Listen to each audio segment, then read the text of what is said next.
And now it's my pleasure to introduce you to Isaiah Brokenleg.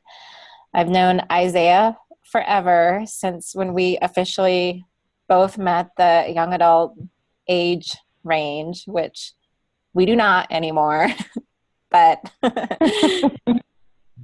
we've really had a great friendship over the years. And so I'm so happy that he has agreed to present for us on the topics of health in Indian country, and is a lifelong Episcopalian. And I'm going to let you introduce your fancy titles, Isaiah. Okay. Can everybody hear me okay? Yes. Okay. So I'm going to try and share my screen and see if it will work. And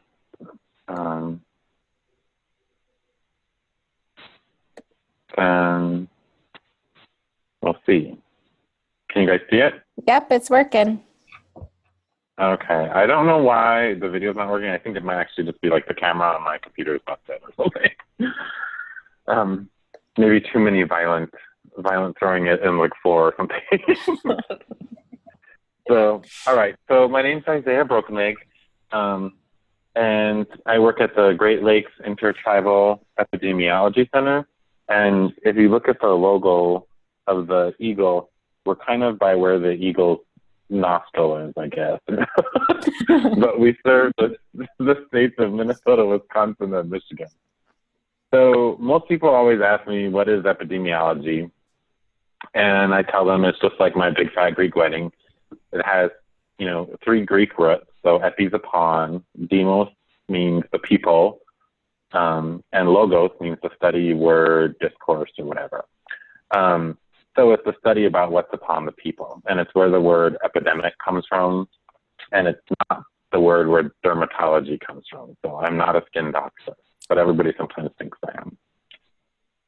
So we're kind of like people who, if there's an outbreak of something, we'll respond to it and figure out, oh, it was the tainted spinach from this farm at this place that was in the omelet at Birkin that made everybody sick. We do that kind of stuff. And then we also do boring stuff. I kind of describe it like eagles, where eagles sort of watch over our communities and keep us safe. And that's kind of what our job is. We watch over communities and monitor their health. And why isn't this taking the next? Uh-oh. There we go. Okay. Whoa, I looked through a bunch of them. Okay. So we often do public health research, or it's thought of sometimes as research. And so there have been some previous harms or mistrust, like the Havasupai tribe, which I'll talk about in a minute. And yet there's still a need for data, because if you look at a lot of numbers, they'll say, here's the white number, here's the black number, here's a Latino number, and they forget all about American Indians. And partly that's because we're such a small portion of the population, but also partly it's because we're very rural in many cases, and it's hard to keep track of us. Then there are also problems with the way research or data are collected. Think of something like if somebody asks you if you use tobacco, they want to know if you smoke or chew, but when you hear that, you might think, well, I pray with tobacco, and so you might say yes, even though you don't. And that's an example of how the research methods aren't always good for us. There's also other ones that I'm not going to get into because it'd be kind of complicated for me to explain. So we advocate a community-based participatory research model, which is what the CBPR stands for. And that just means that we work with communities and we let them sort of tell us what to do. Kind of like in Lakota culture, women are in charge. And so I let Sarah tell me what to do, like do this presentation today. I love it. Anyway, so the community will say, hey, we think we have a problem with this. Can you come help us? And we have tools to help, but it's not our job to come in and be like, hey, I know everything and let me come in and show you how to do it. All right. The Havasupai is an example of bad research. That's a tribe in the Southwest. And Arizona State University took their blood for what they said was for diabetes research. And they shared it with other researchers, which they weren't supposed to do. And they used the blood rather than studying diabetes. to try and prove the land bridge theory, which says that Indians came from Asia and across the Bering Strait, to prove that we had schizophrenia or higher incidence of schizophrenia, all kind of nasty stuff. And 4 people got their PhDs from this research. Well, the tribe found out about it. They were very unhappy, and they filed suit, and there was a settlement. And the frustrating thing is this PhD researcher got to keep her PhD and retained her job, and she still teaches. Now she teaches in California, last I checked, even though she did these terrible things.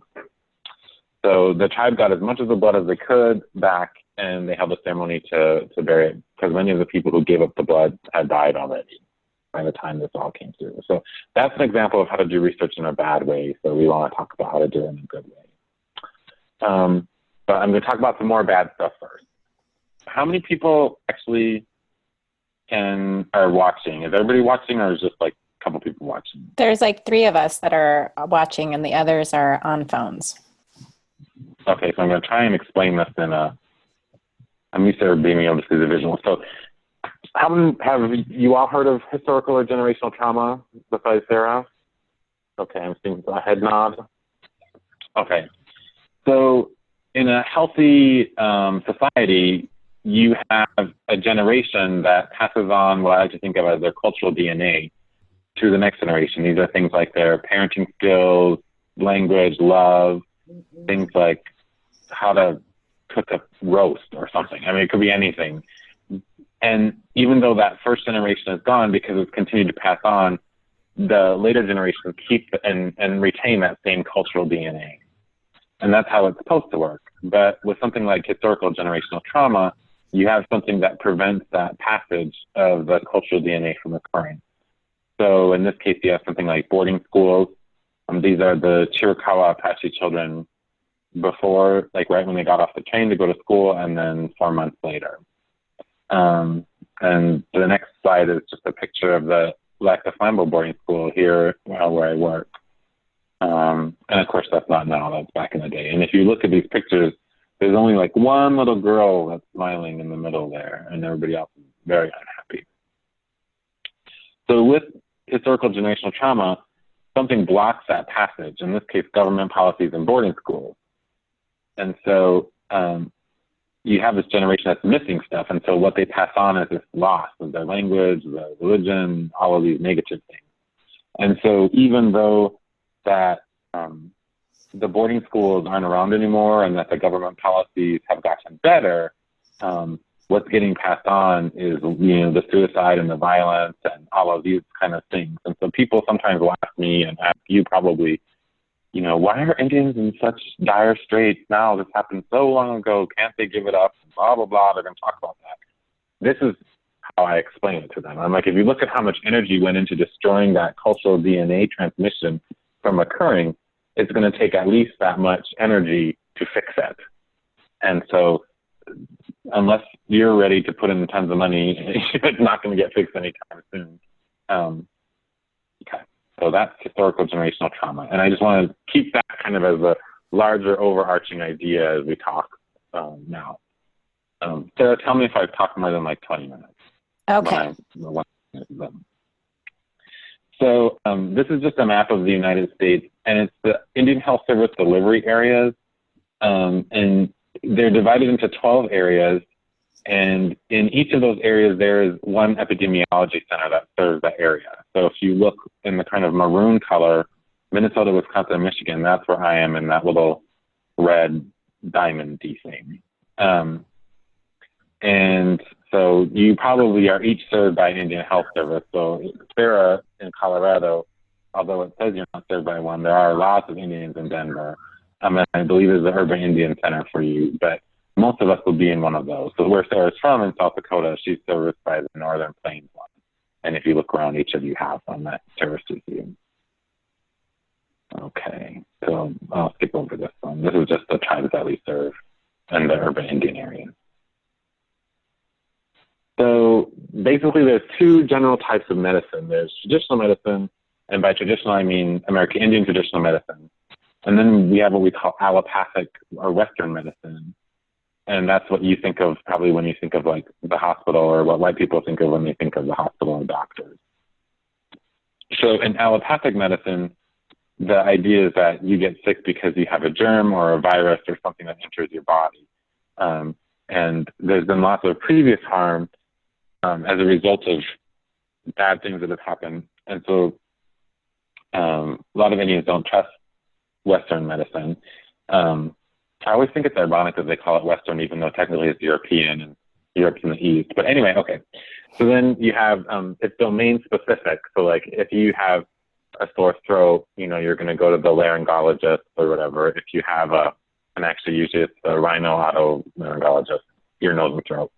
But then, you know, if you have are having a baby, you'll go to an obstetrician, blah, blah, blah. Okay. And the providers are taught to have professional distance. So that means they're taught to, like, you know, not meet you later and go out for drinks, or, you know, they're not supposed to be living near you and all this kind of stuff.